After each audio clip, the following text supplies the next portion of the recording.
Thank you for tuning in to another episode of Building Empires Network. You have your host, Andrea Cruz and Miss Christina Franco. Hello, good morning.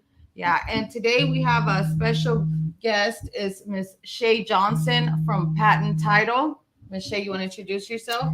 Good morning. Again, my name is Shea Johnson. I have been with Patent Title this March. It'll be 19 years.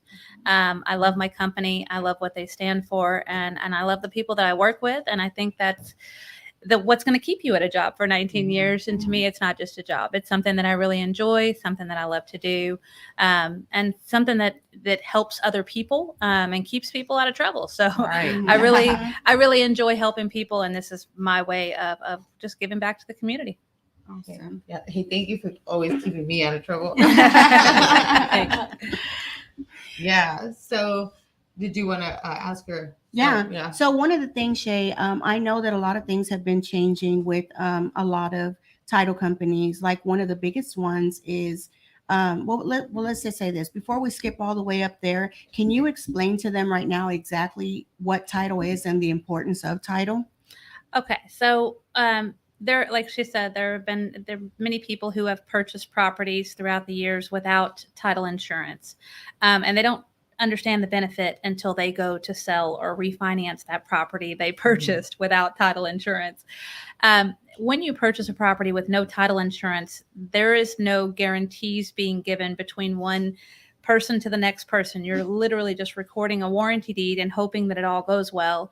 And even if you have searched the property for a lien, you sometimes have not searched the person who's selling the property for a lien. Mm-hmm. And so I do know people who have, purchased properties that the owner had $100,000 federal tax lien that was on their person, and they didn't realize that. And so they own the property now. Now they can't do anything with it because they can't sell it without paying off the prior owner's $100,000 federal tax lien. So it can get you into a lot of trouble. I've also had people come to me, they're trying to refinance or sell a property, and there are still owners from the people they purchased from. They didn't realize that, Uncle Ted gave the property to little Susie, and little Susie thought all was well, but didn't realize that, Uncle Ted's wife had passed and they hadn't taken care of her heirs, and she had 7 children prior to their marriage. And now all of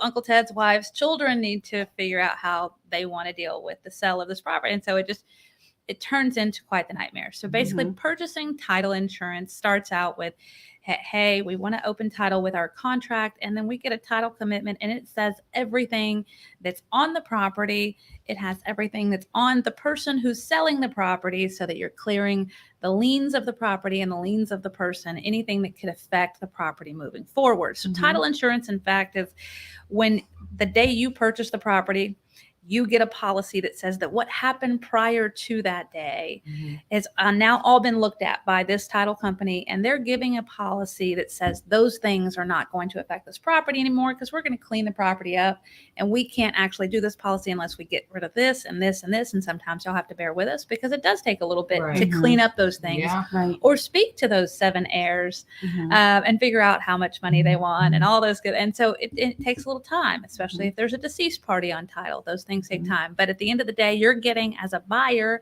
a policy that says from my day of ownership forward, all that stuff has been expunged and I'm getting free and clear title. The only thing that's going to go on my title is what I put on it, whether it be my lien that I'm getting today while I buy, or what future problems I add to the property, but it's clean from the day that I purchase. Right. And in that aspect, you have to understand that just because you buy a property by owner doesn't necessarily make it yours. You have to pay the debt off, whatever it is first. That's what makes it yours. So basically, you have to almost look at it like when you buy something by owner, you're just pretty much management until the day you pay it off. And then there's some people that will take it on by owner and not record things. So then that means whatever the person that you're buying it from, between then and the day you pay it off, that property can still be a liability that person carries and can tack on any liens, even though you're paying it because of the fact that you did not get it recorded properly. So it's really important, I believe, to get title checked out and title insurance. If you need to get title checked out, reach out and just ask them, hey, just out of curiosity, I need to run this title search and see what's even on yourself. As a person, I think you really need to. I do that, with other title companies for the simple fact that I sometimes need to know. I've been to hospitals, croaking in the middle of the night, Oh my God. Yeah. Like who's got to lean on me? Yeah, who's got to lean on me? That That's is pretty much what it feels like, hilarious. because you don't know. Everybody's out to sue somebody, and everybody is out to do something, that can benefit them later. And if they do it today and you don't find out till 25 years from now, like for instance, real quick, somebody went and burned down my store. We're in a whole pickle. We're like, what the hell are we going to do? If I had to go to the bank right now, it's going to be about 45 days. If I go to somebody to go try to get a loan or something, it's probably going to be around 15 to 20 days. So basically I went over there, I work with a good lender. And so cashed out, refied on my properties. Now, what would have happened if my properties would have had not been free and clear or with no issues? I wouldn't have been able to have that money. So that's why real estate is not a rich mindset. It's basically a goal oriented, and it can save you because you can leverage that when it's there. I mean, I can't go and pawn my car and get what I needed for the funds to actually, build up my store. And then if I try to go to the bank, they're not going to do it. But anyway, let's get back on title. But that's what I'm saying. Had I not had my title clear on these properties, I couldn't have pulled a loan. So you always got to make sure. You might be in a certain situation later on where you want to invest. You're like, you know what? I've invested all these years of my money in this property. I want to go and buy another house. Let me see if I can't just HELOC or cash out refi on this property to go buy something else or to go open up a business. And then you go and the previous owner who you either own or finance through had liens on it, or there was never a release of lien of mortgage. Something just wasn't done right. So that's something that's very important for title. Now, one thing that is said is that there is a supplement insurance for construction, right? When you say supplement insurance, are you talking about title insurance? Yeah. So basically, it's my understanding that when you purchase, this is for the investors out there. Mm-hmm. So let's say you bought a house to flip. Mm-hmm. And you go and you do the repairs and everything. You bought it for 50, but you did about 50,000 of repairs. Now you're in 100,000. House is ready to put on the market, and an heir comes and files a claim. Isn't there a supplemental title policy or something that covers the repairs? You would have to go back to the title company after the repairs are done and add the additional insurance. Okay. You could do that, but you'd have to prove how much has been done, how much the property value has gone up, and you can get additional insured. Okay. After, if you want to do that in between the two, that's something you can do, but you do have to pay for the additional insured. Okay. amount. So it's not before, it's after. After all the repairs are done. Been done. Yeah, you have Okay. to prove that the repairs have been done and that the property value has increased. Okay. And that's what really it always kind of boggled me, because I was wondering, was it in the beginning or in the end? Yeah, So it's at the end. it's at the end because you can't get title insurance for something that's not there. Not there. Okay. And not a projected amount. You can get a projected amount from a lender, not from a title company. Okay. Yeah. Okay. All right. See, that makes sense, because I'm always telling people it's there, but I didn't understand exactly how it works. And you can see that I wasn't exercising it as much as I should have. I preach. I feel I like don't there's practice. a lot of things you're not exercising. as you Yeah, I should. don't practice a lot of what I preach, right? Well, I'm here to help with some of those myths. Yeah. A big thing that is happening in the industry, like you brought up, is that a lot of title companies are just shying away from all investor files. I have at least 5 phone calls a day, at least minimum, sitting at my desk, and there's 2 teams in my office. There's 15 escrow officers answering the phone, or assistants, one or the other, and just me, myself, picking up the phone as a person in the office, not the receptionist, as a person in the office picking up the phone, not calls that are being directed to me, Right. just phone calls that I'm picking up, at least 5 a day. Or is your title company investor friendly? Wow. Yeah. Because there's just not very many of them out there anymore. They kind of, during COVID, came under the umbrella of, we don't really have to do that anymore. Wow. Because the investor business had gone down so much that they were just like, okay, well, that went away, so we just don't have to pick that back Down up. for who? Exactly. And so to me, it doesn't make any sense to not insure everybody, you have the ability to insure, I guess. Right. And so leaving that business on the table just doesn't make a whole lot of sense to me. So patent title is definitely an investor friendly title company. I was at one point like 85% investor driven. That was almost my entire book of business for one season of my industry. But at this point, there's not a whole lot that I haven't done because it's been 19 years. Right. Yeah, it's a long time. So now I've done investor, I've done regulatory, I've done commercial. There's not a whole lot that I can't pick up and run with.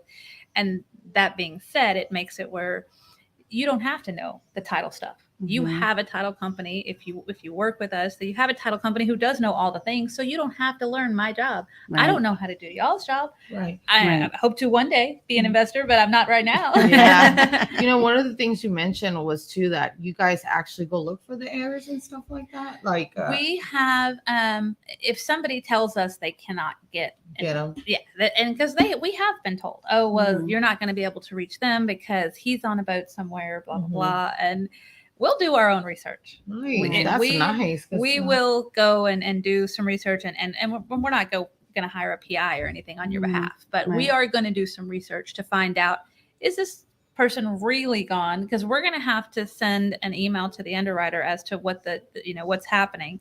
And obviously if they're a seller, you can't just take a seller off title. But if it's somebody that it's a possibility of them having to just answer questions and not be on title, and we need to figure out where that person fits in, or who is this person, we just need to talk to them.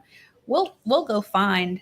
Nice. We'll go search. We'll do our own search. That's nice. And then look. Not a lot of title companies. Yeah, they'll just go, okay, never mind. Oh yeah. And then, like you said, not a lot of people want to work with us because we're bringing a lot of the headaches. They are longer. They do have take all the longer. title That's why I issues. said y'all have to be patient with us, because there are files that have multiple, dead people, and you have to do affidavits of heirship, and then you're having to deal with who are those heirs, and then are all the heirs on board? Right. Okay. Is there an heir in jail? Okay. Is there an heir who thinks that the sale price is no good? And so there's so many personalities we're dealing with. So there does have to be some grace in giving us time to clear title, but we don't back down from a challenge. At some point, there will be, okay, is this worth it? Right. And if it's not worth it for us, it's probably not worth it for you either. Right. Because if there is a point where we think that there is so much likelihood that we don't want to insure it, you're going to have a headache with that file if you close it somewhere else. And so we're going to tell you, hey, we really can't make these leaps that we're trying to make. There's not enough information here. And so if you go making these leaps, you're going to miss something, and something's going to come back to haunt you. And we really don't want to know what that something is. Yeah. Right. And so we will have to, we're talking about, 8 dead people and 22 people signing as sellers. Yeah. And if it gets to the point where it's too much, we will tell you, hey, we're tapped out because it's not sound. It's not a sound business decision for us to move forward. And if that's the case, it's 90% of the time, it's not sound for you either. Right, if we're telling you, with all the things that we've done and all the expertise we have under our belt, that this is not a good thing for us, it's probably not a good thing for you either. Right. Because those people are the people that you sell to. Your new buyer is going to come back after you. Of course. Right. If you close something that's not sound and ends up with just headaches and headaches. So we're trying to uncover any possible blowback as we're clearing title. We're trying to drudge up whatever's going to be drudged up so that we can clean it up prior to closing. And even if it happens 2 or 3 days prior to your closing, we're still trying to get it clean. Give us a little grace, because we're trying to do you a solid. We're trying to do you. So we're trying to give you clear title. Exactly. And so many times buyers get frustrated with, oh, well, we need to close. I get that, but you don't want to be dealing with this. Right. You don't want to be in court 2 months from now. You don't want to be in court for 2 years from now, dealing with something that should have been 3 more days worth of headache. Yeah. Let's have the 3 days worth of headache so you can have 3 years worth of silence and A lifetime and peace. hopefully. Exactly. So it is an industry that is changing, but I don't understand how they can just kind of put down the okay, well, that's over. No, it's not over. There will always be investors, because in most we ain't going cases- nowhere. in most cases, it is a Mhm. benefit to the buyer and a benefit to the seller. Mhm. And I know everybody, Yeah. sometimes they demonize Right. investors, Yeah. but Wow, didn't The- know they They felt do. that way about Yeah. us. well, it's sometimes frowned upon because they think everybody's out to get somebody. Right. But it's, to me, that's I can guess see that. I see things more from Thank you, I Shay. I see everybody in a better light, I guess. I would Mhm. rather see the better in people than the worst of people. So Yeah. eventually, if you are that person, I'll see it. Right. It'll show It in will show for as I'm sure. working with you. I'll get to notice those things. But for the most part, I'm going to give you the benefit of the doubt that you're out there just making a living Mhm. and trying to help the people that you're buying houses from. Right. Right. Yeah. That's what you're there for. And in 90% of the time, you're helping them and they're helping you. Mhm. It is not a scary transaction to me. No. Mhm. To me, it's a benefit for both parties. So Mhm. why would we not want to do those closings? Yeah, and those two actually that we're gonna close on Friday. I mean, those ladies, I helped them out. They had to Right. close quick and 2 weeks, and so and they're gonna stay there for like another 2 weeks after. Mhm. So they were very thankful after. I'm like, yeah, we're closing. She's like, are you sure we're closing? Because they were working with someone before, and their funding didn't go through. Right. And I was like, yeah, well, but they were so thankful because they really needed to get out of the situation they were in. And that's what it is. So 90% of the time, it is a benefit for both parties. There is no malicious intent. It's just, Right. hey, we need out, and hey, we're here to help. right. Mhm. And I had a question. Now, whenever you guys pull title, when you guys are doing title search, do you guys only do the previous owner, or do you do a history of like all the owners? So it's going to go back. It's going to be usually a little bit more than 24 months chain of title, because they're going to look to see if there's any breaks in the chain. Mhm. So the deeds that they go back and look at, or I don't know exactly how many years they would go back, but they go back pretty far. Pretty far. And to make sure that there are no breaks in the chain of title that have been missed. But if you have had title insurance, that's the good part.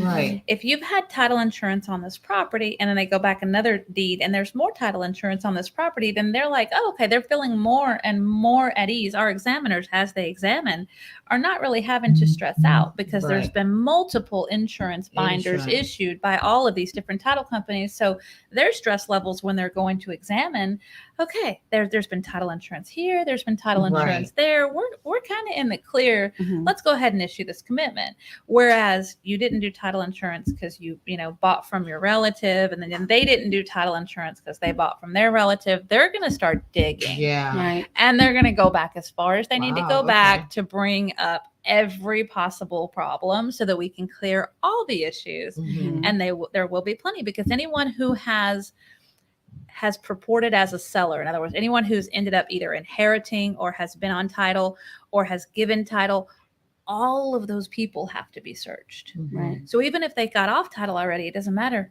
There was no title insurance. Mhm. So those names weren't Wow. searched. So, yeah. So not only are we looking to see were the right people signing, but every single one of those people's names have to be run for judgments Mhm. and cleared for judgments. Oh wow. Right. So it is it's a very detail oriented faction that we deal with. And so when you do get a clean title commitment, trust me, we throw a party. We did our homework. Yeah. That's good. Well, that makes you feel good because Mhm. there's been times where things come up, on one of that I closed, but the way it was, the guy did he put the lien on it when I closed on the property because it was just a recent close, so it didn't come up. But I mean, we got it taken care of. But yeah, it was a $17,000 lien. I was like, Wow. oh my god. Yeah. So, but good thing is you get we didn't have to use the insurance. We just got it cleared out. But yeah, things happen. Mhm. So Yeah. And so you definitely always want to insure yourself so that Mhm. you can at least say, from the time of my purchase, from the day that I bought this house, everything is, I don't have to think about that stuff because the title Right. company got me there. Mhm. Right. And so you just have to worry about yourself and making sure you stay clean and don't get liens and judgments added to your property from Right. yourself. mhm. Right. Yeah. And one of the things that I do like about you guys as well is that the way you guys have that little portal where everyone communicates. So it's like they'll tell you everything that you need, they're missing. So you're Right. just like, hey, I just turn it in, Mhm. So Right. So when you that get the makes it commitment, you faster. will know how many things there are to deal with. The Mhm. Schedule C is where you're going to find liens or And they tell you. judgments or Mhm. breaks in the chain of title, whatever we're going to be trying to clean up. Right. All that's going to be on your Schedule C.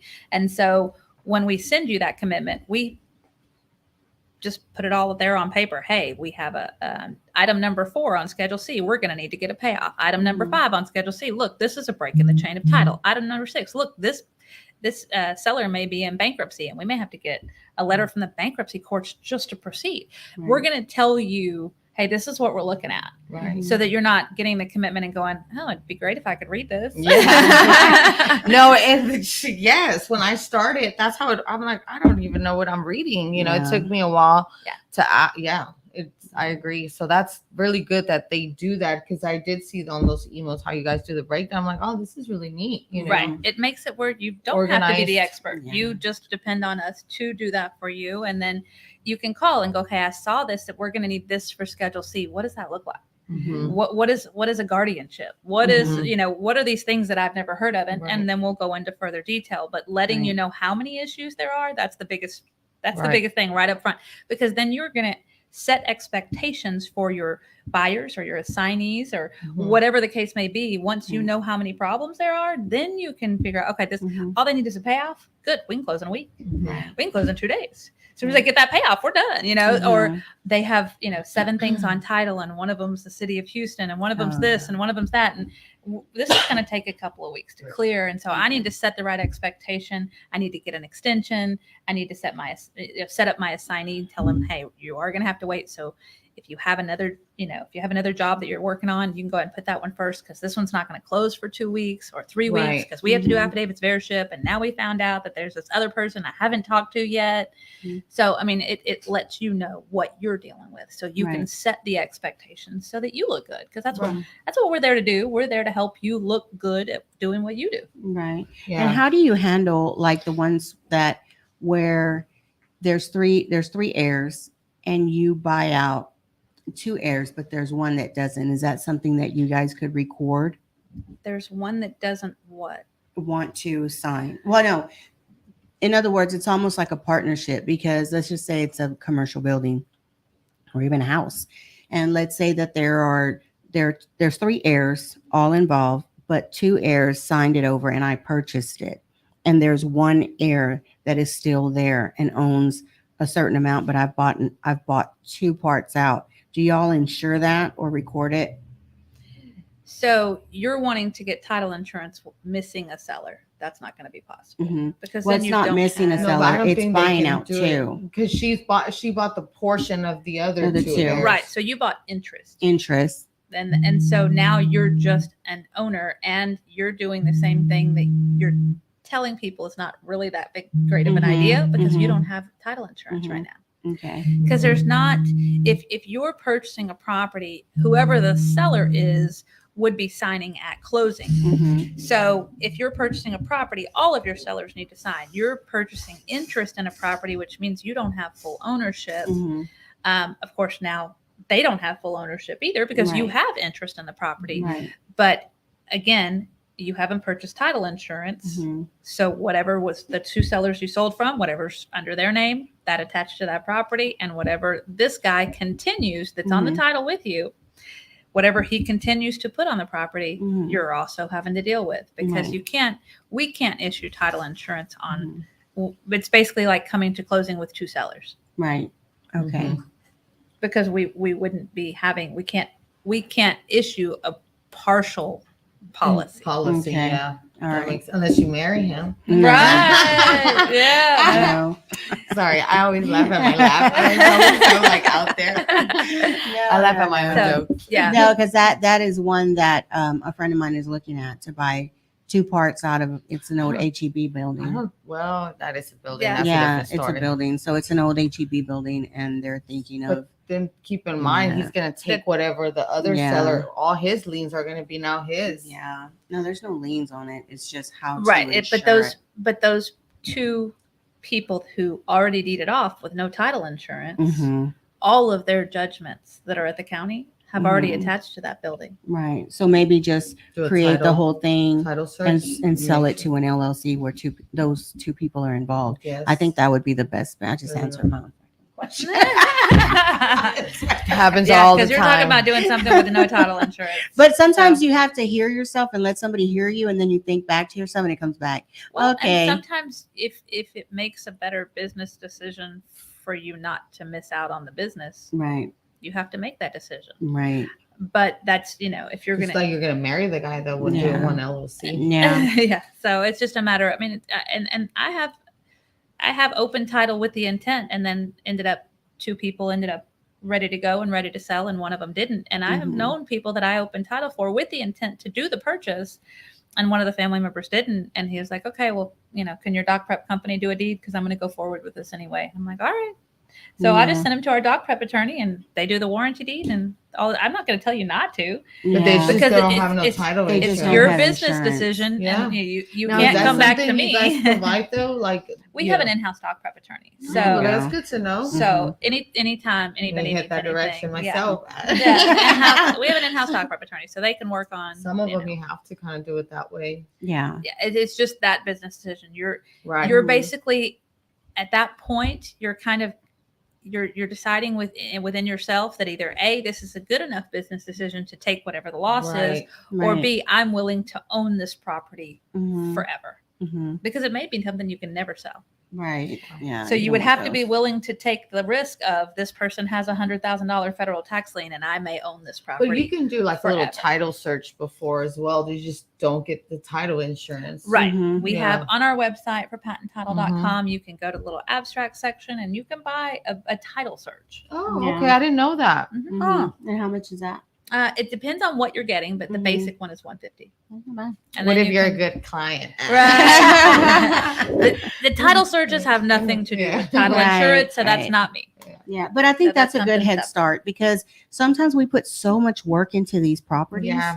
that you're probably like 4 or 5 months in. I could have just paid 150 and just said, okay, Yeah, this no, is I it. agree. Yeah. That's true. And if you've come to the realization that you can't clear the title, and Mhm. to me, you do have to basically decide that I could own this property forever, and you do Yeah. have to come to that resolution that Mhm. it would benefit you either as a rental or whatever it's going to be, Mhm. because there could be so many liens on that property that you could never sell it. So you Right. always you have to come to that revelation Mhm. and like be at peace with that Mhm. before you go doing a deed or making a property your own with no title insurance, because it could be a property you can never sell. Right. Because if that owner has a $100,000 federal tax lien, or heaven forbid, the other day I saw a $500,000 federal tax lien, you're Oh, never wow. you're never Mhm. selling that property. Right. You're owning right. that property for life. Yeah. And so, but if you can rent that property out for fortitude, then Mhm. go ahead, buy the Yeah. house. And it's really crazy because sometimes even the IRS makes mistakes. They won't take things off like they're supposed to. And I know this because when I said that the property burnt down and we had to use the houses to get the cash out refi, my husband had a lien and I said, what the hell? Like, oh my God, we just paid this shit. And I was all hysterical. And he goes, you're not gonna believe how much it's for. I was like, I don't even want to know. 73 cents. What? 73 Not even cents. a whole dollar. But you know what? I was like, but in the beginning, Suckers. suckers, I'll give you. But oh my God, because that was a big hurdle going through all the tax and this and that. I mean, anytime you get an audit, it's like it just changes the way you see business completely in a whole. It changes it, but tax liens will hold you up, and try to get a hold of them through the phone. It's mad. Oh, the IRS. Yeah, no, I think probably one question you have may take about a week to get an answer. I had a tax levy once where they went and took money from my account. That was, oh my God. I feel Yeah. like if someone punched me in my stomach, I was like, Hey, you're Oh. driving through McDonald's. I felt so like, what am I gonna do? Yeah. And Mhm. luckily they gave me some of it back. I don't know how I managed. Hey, that's just how good of a salesperson I am. I'm kidding. I managed to get some of it back. I was like, damn, I have like, single mom, Yeah. things like that. They're probably the same to me. I'm just kidding. I'm not gonna say anything else more. But what I'm saying is It happens. Yeah, you got to become a character. You have to put on your character suit, and when you're on that phone and really talk with people, sometimes you got to know when to be Yeah, 'cause Andrea, people- Christina, or Trixie. Yeah, no, because they're like, I don't know how you were able to get. They never give you money back. They're like, Yeah. no, once you owe it, that's it. Oh, like I said, I have a credit of millions for next year. I'm like, but why can't I use that this year? No, it's next year.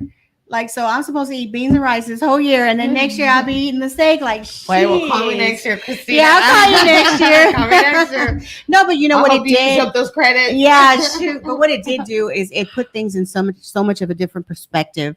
You're able to really break things down. We take so many things for granted, just like we take title insurance for granted.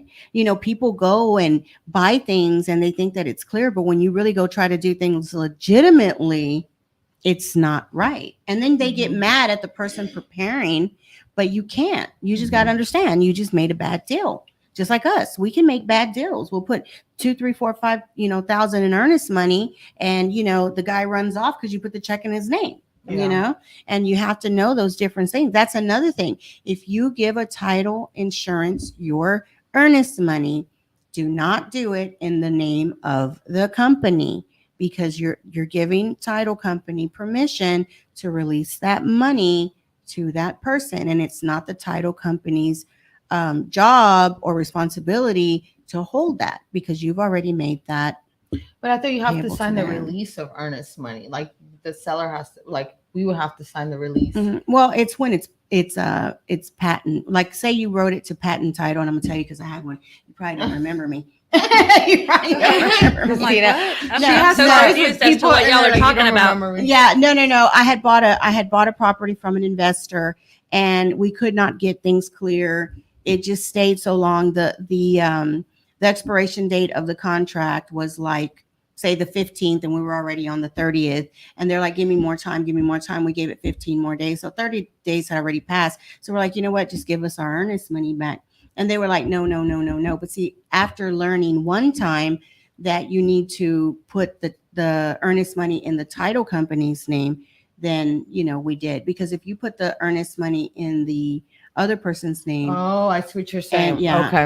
and you No, yeah, it has to and be you a- back out. It's like you're Okay, backing so out. you're saying you gave the earnest money directly to the assigner. At one time, so Got I it. lost that. Got Yeah, that And then never the do that. second time, that's why the second time that I've gone, I did it with the With title patent, company. Yeah. Just like you said, we'll have to have a release. I was like, what happened? I know, like, Yeah. they have to Yeah. release it. Because Yeah. even me, when I'm like, where's my money? No, they finally released it, but it's just that there's things that you've got to know. And another thing, a notary of the public is not a legal entity in the sense that they can assure titles.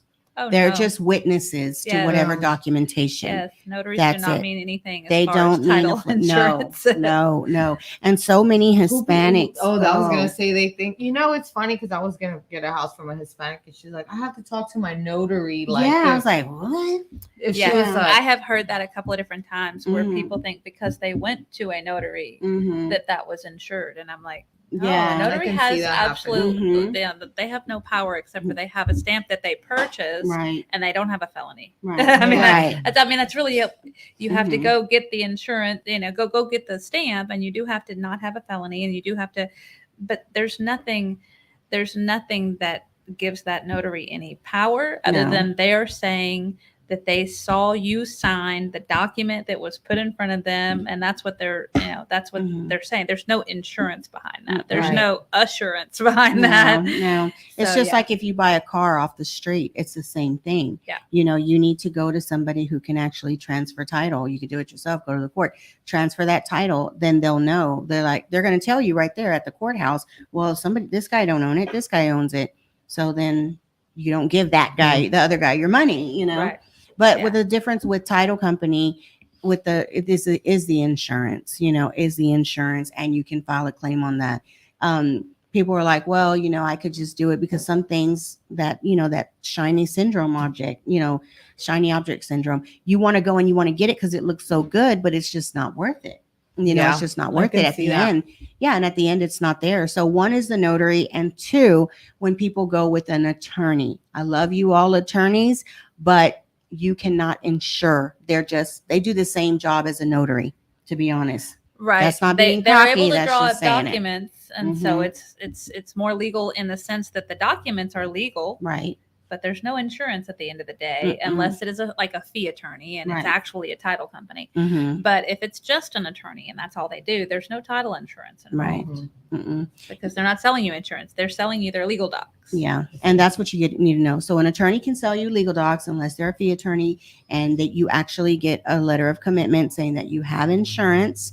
Okay, and there's a number there where you can, file a Right. claim. You're going to know who your underwriter is. Yes. You're going to know who's insuring that property. Mhm. And that's the best way to go, because Yeah. at one point there were title companies popping up at every corner like taco stands. I mean, I was like, what? No, I've closed probably Come 4 get- deals with get title a companies that taco, aren't get a even open title. anymore. Yeah. I did close 4 exact titles with title companies that aren't even open no more. In fact, I went to the office the other day, and the guy that I closed that title with, he's working at another place, and I'm like, as a wholesaler. I'm like, what? What? Yeah, You insured my shit. title. Yeah. Yeah. Well, the title insurance industry, we are called escrow officers, and we Right. are just like attorneys in that we have to have continuing education hours to keep our officers licensed. And if you don't obviously keep up with those, then you're not going to, keep your license. But the flip side of that is we have regulations and audits as a title company from the Texas Department of Insurance. Mhm. So if you're not following all of the rules laid out by the state of Texas on how you can, handle titles, then you're going to get shut down. Right. Yeah. Which is why there are some title companies who just Right. won't do things because Mhm. they can't. They know Right. that they will get shut down, and Mhm. nobody wants to, nobody's Right. going into their job on a daily basis trying to figure out how they can not Get have a shut down. job. Yeah, Right. get shut down. Right. And so there is a difference between thinking outside the box and doing stuff you're not supposed to be doing, because the Texas Exactly. Department of Insurance is going to come and fine you thousands of dollars per Mhm. file for doing it. Mhm. And so as a person in the title industry, I have to make sure that, yes, these are the things that we can do, but we have to do them this exact way. Mhm. And this is the only thing I stick to because I want to stay in this long term. I Right. like my job. I like what I Mhm. do. So unfortunately, if you don't want to follow these, okay, then you may have to go to some other title company because Right. I need it to be done this way. Right. Mhm. So it's about knowing, what is right and what is wrong. We take continuing education classes, but 2 of those classes every year are ethics. Mhm. Right. We have to know that what we are doing is ethical, or we can't do it. We can't go Mhm. through with it. So Mhm. it is a fine line of helping anyone and everyone who comes to us and making sure that we are doing everything legally as we're going through the motions of what we're doing, and keeping you safe and keeping us safe. Because at the Right. end of the day, you want to keep doing what you're doing with peace, without Right. the stress of that last file coming to haunt you. Mhm. Exactly. And so do we. Right. Yeah. Right. Mhm. Yeah, that makes a lot of sense. It really does. Can you push that thing close? Sorry, guys. My phone wants to die. We have this too. So, Shay, tell us, I know you've been with Patton for like 19 years. What are the things that made you stay with Patton? Our company has always been really good at pivoting. Knowing where the market is and where the market is heading has just been something that the people above me have always had their finger on the pulse, and I am so grateful. I love how they are, their handle of their people is always to be open and honest, be letting us know what their vision is for the future of the company, letting us know what their idea of what we need to be doing, what it looks like, how we need to be handling ourselves, and just always giving us a good overview of where we're heading and where we've been. Nice. And so where did we come from, and how are we going to get to the next thing? And they share goals every 3 months. Mhm. This is our goals. This is a quarterly goal. This is our 3-year goal. This is our 10-year goal. Mhm. And They do the traction. yes, and They so do it. we I go love through it. yes, Yeah. and we go through and I have meetings every week, and That's good. so I have meetings with and so it's just it's a trickle down and a trickle up. Right. It's a company that's okay. You have to serve me, and so I have to make sure I'm doing what my higher ups say, but I also have to serve my team. Yeah. So I am willing to do whatever within my team that I need to be doing. I'm not above any of the tasks on my team. Right. Right. If I need to be calling to schedule a closing, I'll do that. If I need to be ordering a payoff, I'll do that. I will serve my team in whatever capacity they need me to make sure that they know that I'm in it with them too. Right. And so my higher ups do that for me.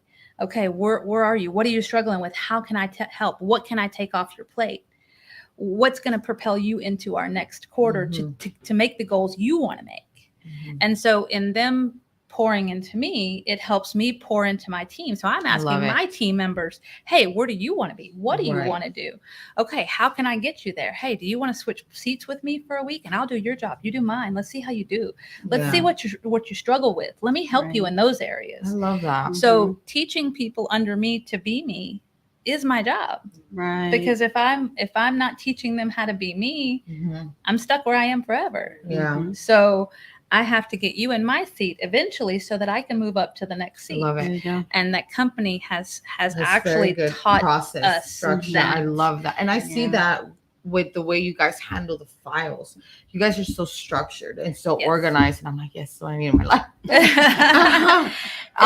But I love that. And just I love to see other businesses. And that was one of the reasons why I asked, because like you're a very like a value person, you know, the way you carry yourself, the way, you know, you're like very spiritual. So then that means that those core values fit. It's like everybody's core values there, you know, and that's a very important building that, because it's like, if you're like that, that means that everyone there is going to be sharing those same core values, which speaks a lot about the company, you know? Yes. And that's one of the things, like my team, our little motto is our people love people. And so my vision for our team is, if you are constantly of the mindset that the people on the other end of the line is somebody that you love. Yeah.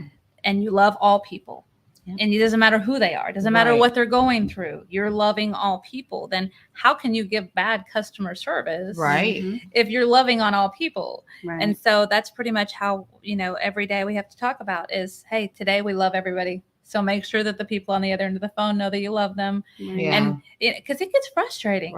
People can get frustrating. People are difficult sometimes.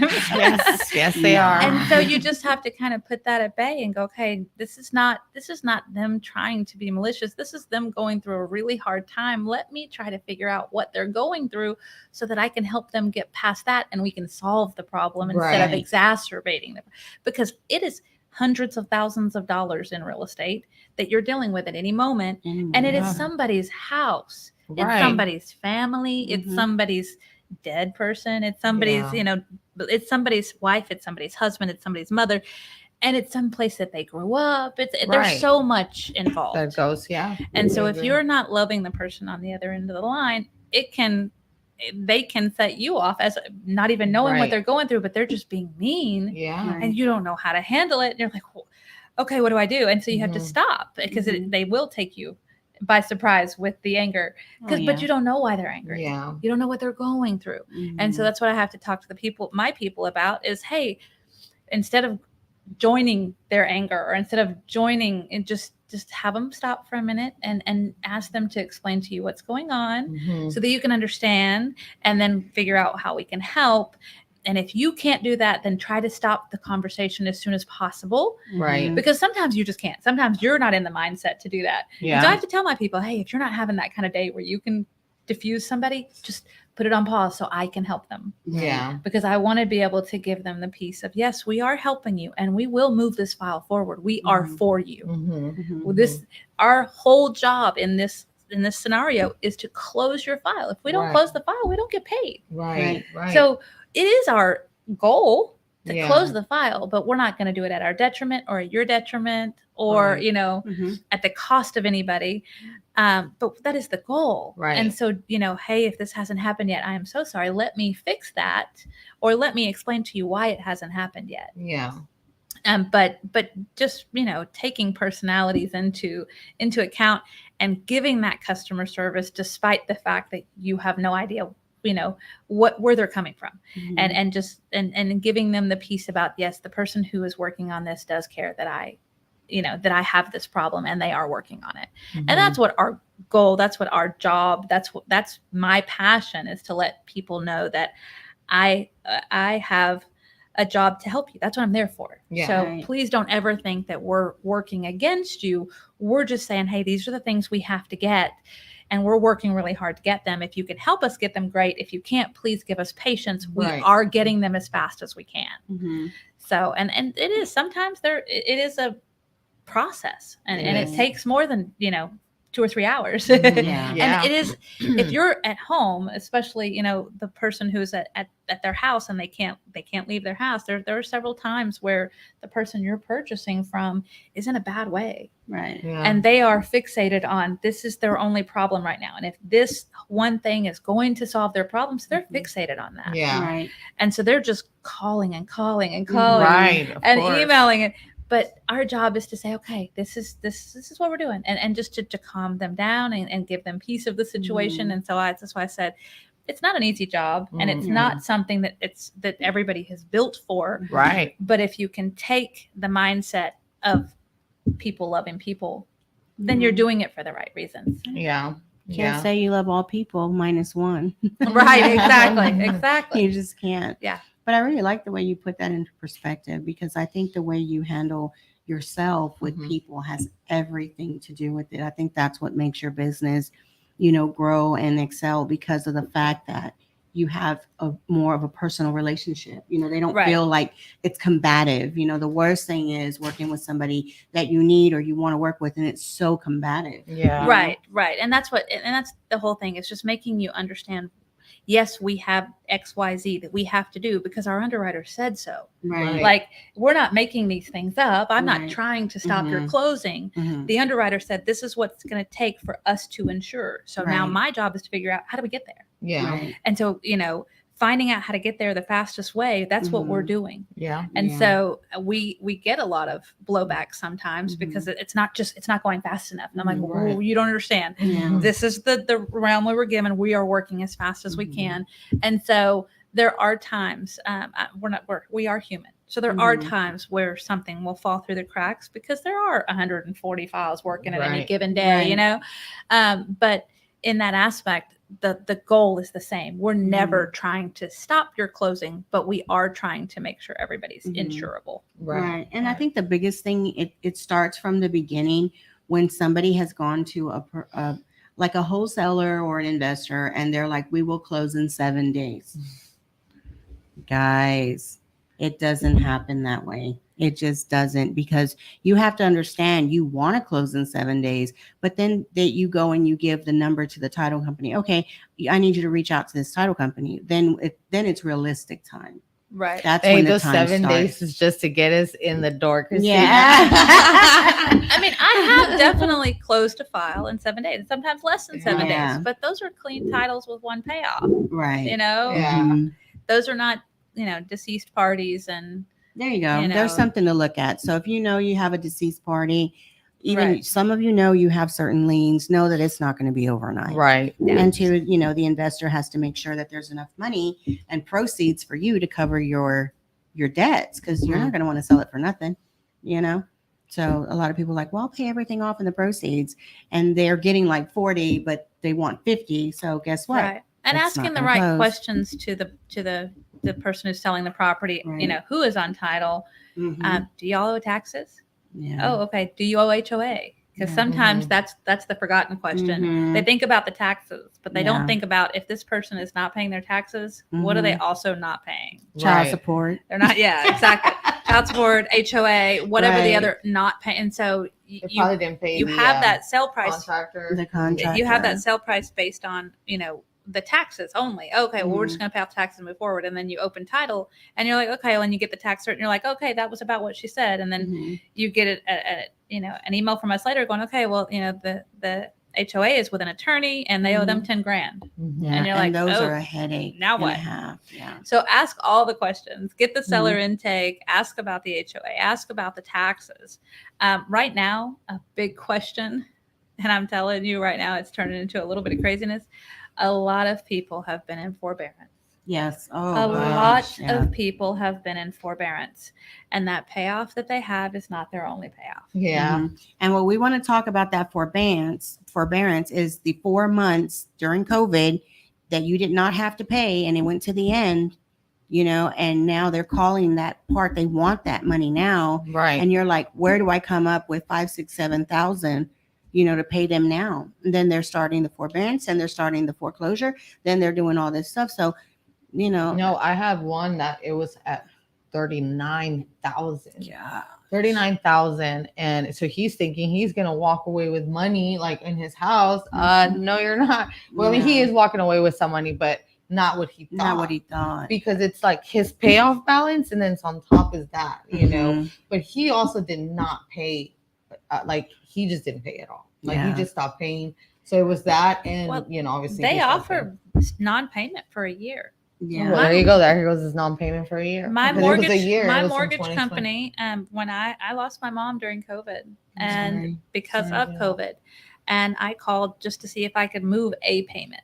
Say, can I Mhm. defer a mortgage payment just to see if that was a thing? Because Yeah. I'm a single mom. I've got 2 kids. I had nobody to help me figure out what's going to happen with my mom. And so I called them and they're like, oh, we can just put you in forbearance. And I was like, what? Mhm. Yeah, you can be in forbearance up to a year. And I'm just sitting here going, what? And so as in the industry, I was like, what? Yeah. What? Mhm. Yeah. And so I started talking to her. I mean, I sat there and had a 20-minute conversation with this Mhm. woman just because I had Mhm. so many questions because I knew this was going to affect the industry. Right. Mhm. Of course. And so I'm sitting here going, okay, I need to know what this looks like. Like how can people and you could do fully not paying a mortgage for 1 year. Wow. Okay, think about when you pay off a car, right? Mhm. You pay off a car and somehow that $450, whatever you were paying on your car, it just seeps into your daily spending. And you don't Right. even remember how. Like Yeah. Mhm. I used to pay $400 a month. How Mhm. where did that money go? Yeah. Right. And so after just 3 or 4 months, that money has just kind of dripped into your daily spending. There you go. Yep. So now you have a year of not paying an $1,800 mortgage. Yeah. And that money has now dripped into your daily spending, a majority of it. Maybe Yeah. not every bit of it, but of Yeah. a majority of. So now the forbearance is over. And you're not trying to free up $400. You're not Mhm. trying to, get $400 put together and rebudget so that we can spend $400 on a car note. Now, Mhm. you're trying to put $1,800 back into your budget Yeah. immediately. Yeah. And all of a sudden, you're realizing, I've got to get out of this house now. Mhm. And Mhm. that's what they're in. So they're trying to go through the modification and sell the house at the Mhm. same time. And Right. it's turning into a nightmare Nightmare. because then they're trying to do sub twos in the middle of a mod. And I'm Yeah. just like, Mhm. woo, people, y'all are killing me. Yeah. How are y'all handling subject I was just twos? gonna pass Yeah. that. Are y'all still doing I subject still twos? can handle subject twos. There are places we won't go. I won't do a sub two of a sub two. Yeah. I won't do a wrap of a wrap. A wrap around and then come back. Let's not get crazy. You're like, what did we do here? How many times did you wrap this property? But there are definitely disclosures that have to happen. There's underwriter approvals that have to happen, but all the things have to happen just so. And if everything can be done and approved, and then we can move forward. Mhm. But there are several people, and if you send me the mortgage statement, and you talk to the seller for just a little bit, Mhm. you'll know if they're Right. going through a mod or not. Yeah. You'll see that the fact that their escrow account is very negative. Yeah. Right. And so you'll know that something's happening. They're going to have Mhm. to do something. And then when that Mhm. mod goes through, that determines whether their payment's going to go up, whether their payment's going to go down. Did they mod this and add, like you said, $40,000 on the end of their, hey, okay, I have the same mortgage. And when it's over, I owe 40 Mhm. grand. So Right. if I sell, this additional 40 grand all of a sudden appears that I completely forgot about. And so a lot of people who send me the contracts and don't really know how to fill them out. As far as the sub two part, they want to just put what the seller's netting as the sales price. And I'm like, no, that's not right. Right. I can't open a $5,000 contract. Sorry. Mhm. And so we go through that whole thing. But once we get to the point that's normal, then then they start talking to me about, okay, what does this look like? And I order the payoff and it'll have this additional amount. And Right. everybody's like, what's that? Mm-hmm. And so now it doesn't even make sense anymore to do the sub two because Mhm. that big gap that they thought they were accepting.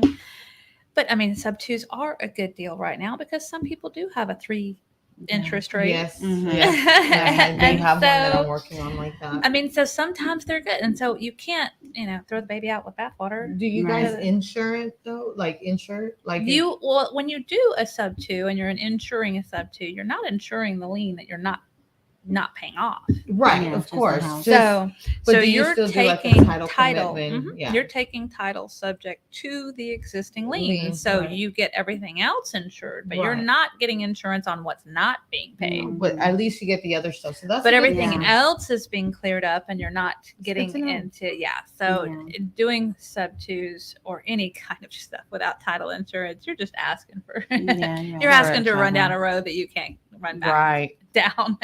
No, I agree. So, and I think, what I really like is that you openly said something, and that's that, you've learned by your experience, Right. with forbearance. A lot of people are very ashamed or whatever to say, hey, I face this. I've had many forbearances. But the thing is that do business with people that have already experienced it, Mhm. because Right. it's very hard, like a lot of people, with one of the programs that I have with people, when I'm buying a house, I let them stay. And a lot of people tell me, are you crazy? You're letting them stay? They couldn't even pay their note. But when you really look at the full picture, they were in a modification, they were in a forbearance. And how do you pull, like you said, Right. pull all that back in? So then that's why I will let them stay, create my own note. And now I have a renter that loves the house, that understands the house. And, and I just move on my little mosey way. And, and they pay their rent, but they stay in their home. And a lot of Mhm. people lose a lot when they move. I mean, I know I just move like 2 times in the year.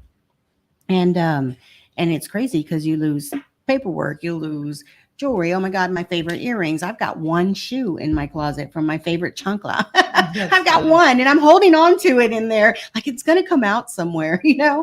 I'm going to find that sandal somewhere. And the thing is that people really, it's going to be a big thing this year. I think the forbearance and the modification, but I'm glad to know that way, I know who to send people to for that type of experience, because it's a long process. It's a very long process. And if you don't handle it timely, it's gone.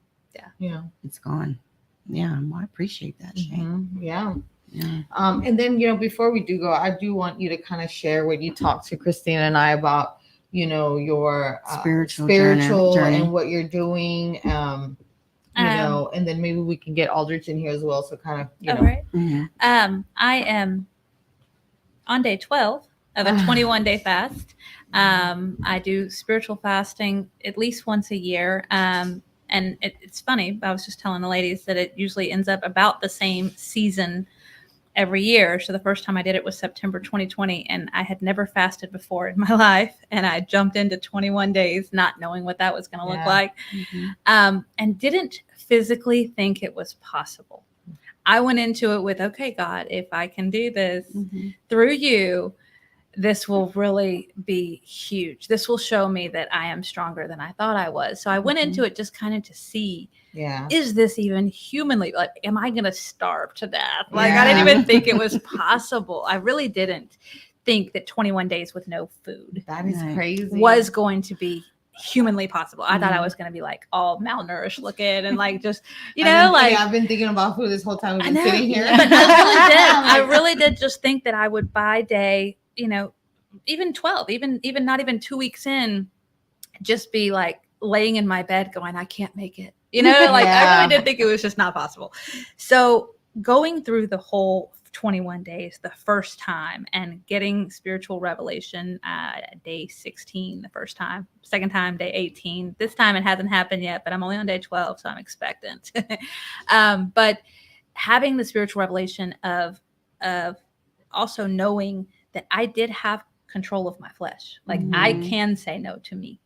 I can say no to the things that I don't want to do. Right. And that over the last few years has built up a confidence in me that I never walked with before, in being able to bring other people to peace Mhm. because I have so much more peace in me of knowing who I am and whose I am and how much I am capable of, to know that no matter who's on the other end of the phone, they can't end me. They can yell and Right. scream. What does that do to Right. me? Mhm. You know, like they're not anybody who has Who's any impact? who has any impact in who I am. That's Right. nice. And so all of that just accumulated over having these 21 days of fasting. And so when my life just feels to be like, hey, I don't really know what, I feel like I need something. I need answers. And it always seems to happen. Like first time September, last year it was November, this year it was October. In that same season of, hey, I just need to get things into perspective. The coolest part about it is it grounds me and reminds me and then launches me into the Nice. next I year, love which that. is awesome. I can start January because through this fast, I will get new vision and I will write down what my visions, where I want to be, where I want my team to be, where I want my family to be, just all of those things love that. in that one little 21-day time frame. I will have so much revelation because I'm not focused on the world. I'm literally saying no to the world, not just to food. I'm just kind of backing up from everything that is of the world because I'm not trying to plan my day around food, which is kind of weird to say because you really don't think you do, but you do. You do. You know, it's almost lunchtime. Okay, Yeah. what am I having? What am I making? That's what I'm saying. I'm thinking right now. Right? I'm like, we're gonna go to Olive Garden after Right? this. What? Yeah. So, what am I having for lunch? What am I having for dinner? What do I need to get at the grocery store? There are so many worldly things for me that revolve around food that's it's just kind of my 21 days to turn the world off, get into my own space, get into my spiritual space, spend time with God, ask myself, what do I want? Right. Because I do want to spend my lifetime helping others, but I do need to figure out who I am and center myself so I can help others. Right. It's true, because it's like when you help others, people are taking from you, so you have to remember to put in. Yes. Hey. And so that it sounds like I'm depriving myself of food, but I'm getting filled up. This love whole that. 21 days while That's very I'm not disciplined. eating, I am getting filled up in a way that's so much bigger than food. Right. And at the end of the 21 days, I'm just like, wow, thank you again, God, for doing that, taking me through the process, letting me know that I have more power than my flesh. And it's not a I diet. can't. It's not a diet at all. No, it's not intermittent fasting. No. It's not a diet. It's an actual purification cleanse of the mind, spirit, and soul. And I think it's very important for people to understand that. As a woman, I do not, because you can't not lose weight while you're doing it because you're not eating. Right. But as a woman, I do consciously make the effort once I'm done to reverse diet so that I don't pack all that weight back on in 10 days. So after I'm done with this, yes, there will be a dieting phase. Right. But that's not what this is about. That's not what this it's is about a More. whole different walk. I want to do that. Like, I really would love to do that this year, because I want to come in. The reverse different. diet is way more disciplined than the 21 days. Right. I don't know about I'll do the reverse diet, but I do. Because the But if you reverse really diet is want to that. not gain the weight back. Yeah. Because you don't want to. After you've lost it, you're like, oh, I don't want to gain I don't that want to back. gain it back. And so the reverse diet is just about not gaining the weight back. But that is harder than the 21 days. Yeah, but That's awesome. food is a silent killer, honestly, in everybody's life. You got diabetes, you got high blood pressure, you've got, it's just a plethora of things that are behind food. You know what I'm saying? So I think you really have to make peace with it. And I think that's what your vision is making peace with that part while you're spiritually cleansing yourself. Because I eat cheese and I get dizzy. So that's something to think about. I really appreciate that, Shea. Thank And you. I think that really builds you spiritually, but then people understand you as a person. Right. Yeah. It's not like I don't share my faith with everyone that I talk to on the phone, but I do share my faith. I mean, But I'm sure people can hear it through your voice. Oh, yeah. They can hear that inner peace. So. yeah. It's something that has helped me in the industry as well, I love because that. because I used to be timid and wonder and then always worried about, am I good enough? Am I going to get fired? Am I still doing enough closings? Am I making? And now it's not about that at all. I have a huge purpose in life, Nice. and it's not just to close files. Right. So I don't stress out about that. That's Yeah. just that's how I make money, and that's how I help people, and that's how I get to walk through with you ladies and get to Right. meet people and walk through their spiritual journey and just their life. Even if they're not Nice. spiritual, I want to be part of their life that is at least peaceful. Right.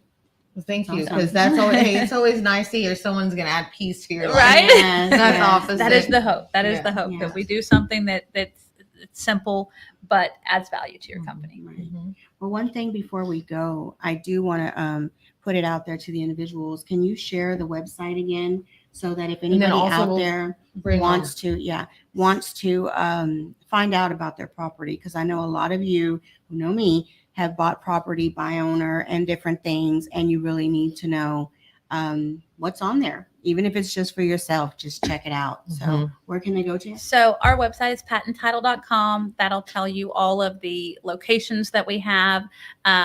Like I said, I am in the 4265 San Felipe location. There are 2 teams in our location, and we have, I want to say, 6 offices in Houston. Is that right? 6 offices in Houston. So there's plenty of places that you can go to close.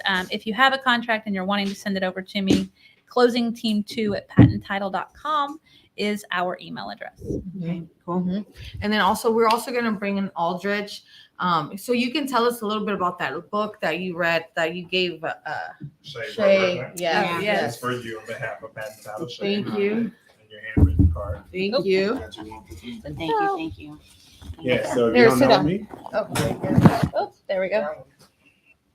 so thank you so much for allowing Shea and I to be here today. But if you don't know me, I am Aldrich Jack. I'm a business development officer. I am at the River Oaks location with Shea and also with Closing Team 2 and Closing Team 1. And my job is to bring, the outside sales and also bring value to you all. Andrea knows she loves me to death because she knows I tell her, if we can close your deal, as quick as possible, I said. And I said, we get that title commitment for, 1 to 2 business days. And then if she needs to talk to Shea, we get that, make that happen. But the book I bought Shea for her birthday was The Energy Buzz, and it's by John Gordon. His name is JonGordon, and it's all about positive energy. Mhm. That book changed my life 6 years ago, and I just wanted to give something nice to Shea because she's always, going out her way to help people. Right. Her purpose is to, love, serve, and care. That's what John Gordon talks about. That's my purpose too. And I got her flowers last year, so I said this year let me get her a book. Mhm. So. Yeah.